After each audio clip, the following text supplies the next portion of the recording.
Hello, my name is Maria. For those of you that I have yet to meet, I am both the founder and owner of Infinite Warrior, and I am here today to tell you more about agate.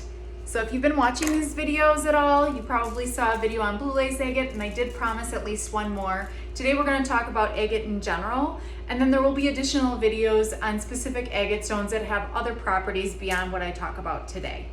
So ones that maybe you're already familiar with, dragon vein agate, this one has really pronounced black veins, and then in addition, sometimes some pops of orange. Another one, crab fire agate, this guy also has pops of orange mixed in with the blue. Fossil agate, very cream in color. And then this Botswana agate. So if you look at the photos online on the website, you'll see that this one has really pronounced lines in some of the stones. So zodiac wise, it's associated with Gemini and Virgo. And there are some stones like Botswana agate, that one's associated with the crown chakra. But there are plenty of agate that have some kind of chakra association. So if you go on the website and there's a specific stone that you're looking at agate wise, if there is a chakra that it's associated with or additional or other zodiacs, it will be listed in the description of the stone, just so you know. So if for some reason you don't hear about it in a video, you can check there. So why agate? Well, it is one of the most popular stones that I feel like people gravitate towards, especially when I meet them in person and if I'm doing some kind of show or market and they're spinning either through the rack or in the trays because of the brilliance of color in most of the stones. Oftentimes people tell me, you know what, it has nothing to do with the properties. There's something just about this color that I have to have it. I'm with you on that, and especially if that's what you believe, I'm totally fine with that. And if that's the case too, you know, you're more than welcome to set an intention just based on the fact that you love the beauty of it, nothing to do with the properties, you know. But I do also believe that any stone that you touch somehow, especially the first one, is something that your body is in need of or lacking. And I say first one because I've never had someone question it after we started talking about it. Hey, by the way, you know, you grab that stone, read the tag, see what it is that you think maybe that you can relate to, and if there's nothing on that tag, then I start talking to people a little bit more about, you know, what else the stone does. So specifically for agate, why this is interesting is if you've ever seen one of my tags before in an agate bracelet, you'll see that it says on there, inner anger. And so many folks question that, and they get maybe even a little annoyed, especially the stores that carry the line. And I have to laugh because the reality is this doesn't mean that you're a super angry person. It's a stone that encourages joy, but the reality is any research that you do on the stone, it does talk about that it helps reduce inner anger. So inner frustration, it shouldn't be something that troubles you and, you know, discourages you to sell it or wear it for that matter, because it really does encourage joy and happiness. But the reality is sometimes there is some darkness, you know, that you're trying to get over, where you're looking for that, you know, seeking light. That's really the reality of why I like to say inner anger, because there's truth to it.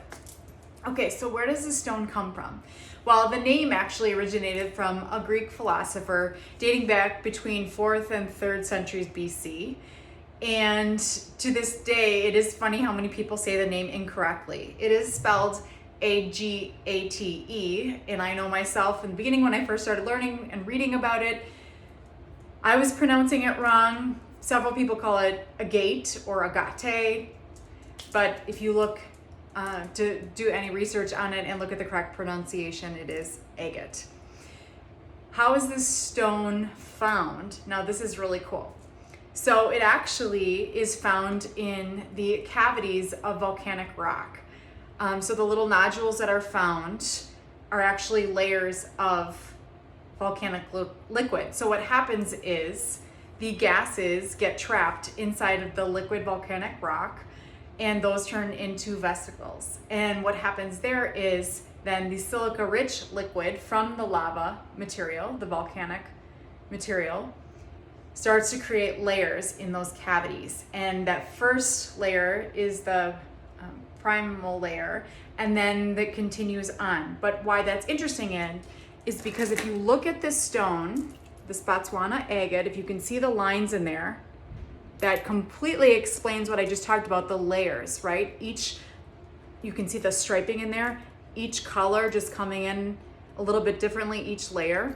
What's also interesting about that, because of the process of it, it's really hard for anyone to determine, how quickly some of that happens, because you can't obviously be a part of standing in hot lava. So as it's drying is when it happens, but it's also very unsafe. So, but research has shown that that's how that is created in there. So what's really cool too is sometimes you'll see a piece of agate with like a hole, a crevice in the center, and that's just from that lava. What's happening there as it's coating, the cavity, that hole is created inside. Agate is so interesting to me because of the different variations in color. So obviously it has something to do as well with the location of it. I know myself, one rock that I've been on top of is in Hawaii, and it's amazing. As you go up to the top, it's super cold, and it's weird to think that a volcano would have anything to do with cold, but it's based on where it is. The higher the altitude there, the cooler it gets.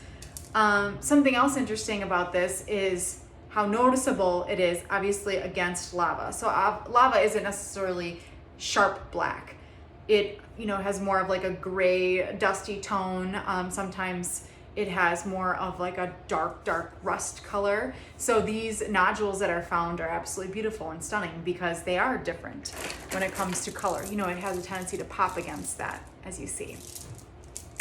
Property-wise, beyond the inner anger piece, this guy is amazing for harmonizing body, mind, and spirit. So immediately this takes me right back to how I got into all of this yoga, because yoga is all about that, finding that alignment of the three. And often, if you're someone that's practiced yoga before, or if you watched anything online, the videos of a class, often you'll hear an instructor close a class, with a body, mind, and spirit type of closing, before he or she says namaste. So the idea of being able to have that alignment and that connection with a stone is pretty cool. So in addition to being able to find that harmony again, what it does is it completely relaxes your body. So it does help you find peace. Another part of that whole releasing any kind of anger type feelings, anything that is unhappy. It also is really great for the health of your eyes, your uterus, if you're a female, or your blood, health of the blood, and skin. So when people come to me for help with any kind of issue with skin, I need to know a little bit more, because often I would go with some kind of detox stone, like a body detox, a water stone. And agate, because it helps with skin, sometimes is the answer. Like blue lace agate is the one that helps with allergies. So it's kind of dependent on what we're talking about, what kind of skin issue, and agate might be the answer. So if that's something that you're looking for help with, definitely reach out and I can help point you in the right direction, because it might not even be agate. It might be lapis or sodalite. Those are often other stones that I recommend for helping with skin. Other things that agate does, let's see. It actually helps with focus. So what's kind of cool about that is once you find that balance and everything is harmonized again, you have the ability to focus on really what you're working on or what's important, because the whole confusion part of communication with your body, if you're coming or going, all of a sudden it's calmed down and you're feeling balanced again, so you can focus and continue to move forward. It's really great for stress headaches. It's also a great stress reliever. So beyond headaches that come from stress, headaches that come from eye fatigue from looking at technology, this is a great stone for that. And it's also a great stone for specifically blue lace for any kind of sinus headache, but agate in general helps with hormonal headaches as well. Let's see what else. Oh, stomach. So it's great for gut health. And that's interesting because I do talk a lot about turquoise being an awesome stone for gut health, but that's because turquoise does help from consumption to elimination.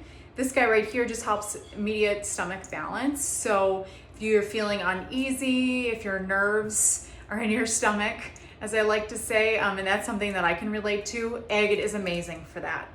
I know myself when I wear agate, it's most often in the summer because I definitely feel the impact of the humidity reacting with my joints in a not so positive way, causing, the whole inflammation piece and maybe just magnifying it. For myself, I thrive in dry climates. So if you're someone that also thrives in dry climates, like your joints just feel absolutely amazing, agate might be the answer for you to help you, if you're living in the Midwest or any other climate that just has high humidity. it's incredible how it's a game changer, like immediately. For myself, it's more so my knees, lower half of my body, and I don't have the discomfort when I'm wearing agate. Other things that agate is great for, because it helps with that whole balance of body, mind, and spirit. It's also great for someone that has animals around, because what it's going to do is it's going to share that energy, because animals, especially if they're your own pets in your house, they probably are nearby, so they are also going to be able to receive that positive energy. And it will allow, because it is an aura protector, it'll still protect your aura, but it'll allow you to share your positive energy. And likewise, it'll allow that positive energy to come to you, and you'll only absorb that positive energy, and it won't strip you of yours, won't strip whoever else is around you of theirs, and it won't allow any kind of negative energy in your body. Guys, if you have any questions about this stone, since I feel like there's a lot that I shared, please don't hesitate to reach out. Like I said, there's another video already on blue lace agate, and there will be a couple more in the future, because there are some stones that I did not mention today that do have extra properties that are in the agate family that I do think are important to share. Please make sure that you take time today for self-care, as we know that is important. Best self is best for you and for everybody else. And I hope that you have a most wonderful day. Cheers.